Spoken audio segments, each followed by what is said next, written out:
చెన్ను చెన్ను నిద్రండి పైకి రండి. నా పేరు మూల కేశవులు, మాలల చైతన్య సమితి రాష్ట్ర వ్యవస్థాపక అధ్యక్షులు. ఈ రోజుతో మాలల చైతన్య సమితి 10 సంవత్సరాలు ఆవిర్భవించి పూర్తి చేసుకోవడం వలన ఈరోజు ఉత్సవాలు జరుపుకోవడం జరిగింది. ఈ కార్యక్రమానికి ముఖ్య అతిథులుగా గౌరవ మహబూబ్నగర్ ఎమ్మెల్యే ఎన్ఎం శ్రీనివాసరెడ్డి గారు వచ్చి కార్యక్రమానికి వచ్చి కేక్ కట్ చేసి అతను ఈ కార్యక్రమాన్ని విజయవంతం చేయడం జరిగింది. అతనికి ధన్యవాదాలు తెలియజేస్తూ 2024 ఆగస్టు 1వ తేదీన సుప్రీంకోర్టు ఎస్సీ వర్గీకరణ పైన ఇచ్చిన గైడెన్స్ను రాష్ట్ర ప్రభుత్వం ఖాతరు చేయకుండా సుప్రీంకోర్టు ఏమని ఇచ్చిందంటే, ఈ రాష్ట్రంలో కులగణన చేసి ఎవరెవరు విద్యాపరంగా, ఉద్యోగపరంగా, రాజకీయంగా రంగాలలో అభివృద్ధి చెందారు, వార్డు మెంబర్ నుంచి పెట్టుకుంటే ఎంపీ వరకు శాస్త్రీయబద్ధంగా, రాజ్యాంగబద్ధంగా చెప్పినప్పటికీ రాష్ట్ర ముఖ్యమంత్రి గారు రేవంత్ రెడ్డి ఏకపక్షంగా మాలల మీద కక్షగట్టి కావాలని ఉద్దేశపూర్వకంగా మాదిగల ఓట్ బ్యాంక్ కోసం ఎస్సీ వర్గీకరణను 3 భాగాలకు విభజించి ఏ గ్రూపులో 1,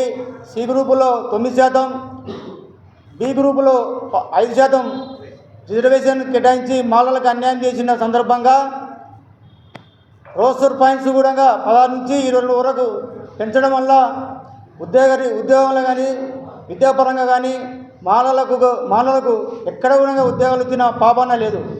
ఉద్యోగాలు పూర్తిగా రాకుండానే పోయినాయి. అంటే మాలలో ఉద్యోగపరంగా కానీ, రాజకీయంగా కానీ అభివృద్ధి చెందకుండా నెట్టి వేసినటువంటి రేవంత్ రెడ్డి తక్షణమే ఎస్సీ వర్గీకరణ శాస్త్రీయంగా లేదు, రాజ్యాంగబద్ధంగా లేదు కాబట్టి రద్దు చేసి రోస్టర్ పాయింట్ను 22 నుంచి 16 తగ్గించి సవరణ చేయాలని చెప్పి మేము డిమాండ్ చేస్తూ ఉన్నాం.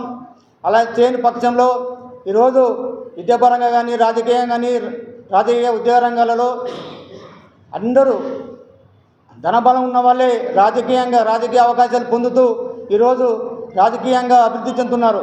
మరి ఈరోజు ఈ రాష్ట్రంలో దళితుల్లో ఎంతోమంది విద్యార్థులు పెద్ద చదువులు చదువుకొని మేధావులుగా ఉన్నారు.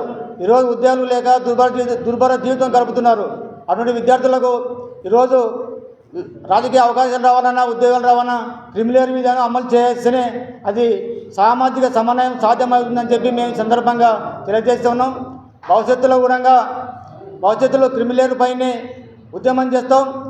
ఈ రాష్ట్రంలో మాల సామాజిక వర్గం కానీ, మాది సామాజిక వర్గం కానీ, మాది ఉపకులాల్లో ఎవరైతే రాజకీయ అవకాశాలు అందని వారు ఈరోజు ఆర్థికంగా అభివృద్ధి లేక ఎన్నికటి పనులు అలాంటి వారు మనకు భవిష్యత్తులో ఉద్యోగ రంగంలో కానీ, రాజకీయ రంగంలో కానీ రిజర్వేషన్ ఫలాలు అందరికీ సమానంగా దక్కాలంటే మనం అందరం కలిసి ఉద్యమం చేయాల్సిన బాధ్యత మన అందరిపైన ఉంది. కనుక మనం అందరం కలిసి ఉమ్మడి ఉద్యమం చేస్తూ క్రిమిలేయర్ విధానాన్ని అమలు చేసే విధంగా కేంద్ర రాష్ట్ర ప్రభుత్వాలపైన ఒత్తిడి చేయడం కోసం మనం ఖచ్చితంగా ఉమ్మడి కార్యాచరణ తీసుకొని అందరూ ఉద్యమం ముందుకు కొనసాగుదని చెప్పి సందర్భంగా తెలియజేస్తూ, భవిష్యత్తులో మేము చేసే కార్యక్రమానికి మీరంతా మేము చేసే అంశాలపైన సుదీర్ఘంగా ఆలోచన చేసి సపోర్ట్ చేస్తారని సందర్భంగా చేస్తూ ఉన్నాం. మా మాలల చైతన్య సమితి కార్యకర్తలు కూడా ఈ అంశాలపైన సుదీర్ఘంగా ఆలోచించి ఖచ్చితంగా ఈ ఉద్యమం గ్రామీణ ప్రాంతాల్లో, మండల ప్రాంతాల్లో ఈ కార్యక్రమాన్ని మొదలు పెట్టాలి. అన్ని సామాజిక వర్గాలను ఈరోజు ఎస్సీల్లో కాకుండా బీసీల్లో కూడా ఈరోజు క్రిమిలేయర్ మీద అమలు చేయాలని డిమాండ్ చేస్తున్నాం. ఎందుకంటే ఎస్సీ వర్గీకరణ పైన బీసీలో ఉన్న మేధావులు ఈరోజు ఎస్సీ వర్గీకరణకు మద్దతు ఇచ్చిన్నారు. వెల్కమ్ స్వాగతిస్తున్నాం. కానీ ఈరోజు బీసీలో కూడా రాజకీయ నాయకుడు అవుతున్నాడు.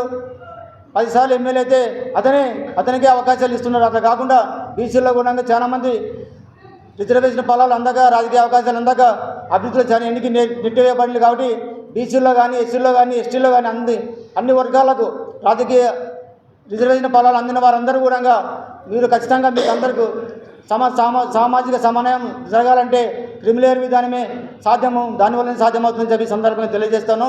మీరు కూడా మేము చేసే కార్యక్రమానికి ఉద్యమానికి సపోర్ట్ చేస్తారని చెప్పి తెలియజేస్తూ భవిష్యత్తులో మేము చేసే కార్యక్రమానికి అందరూ కలిసి రావాలని చెప్పి పిలుపునిస్తూ జై భీమ్, జై తెలంగాణ, జై మాల.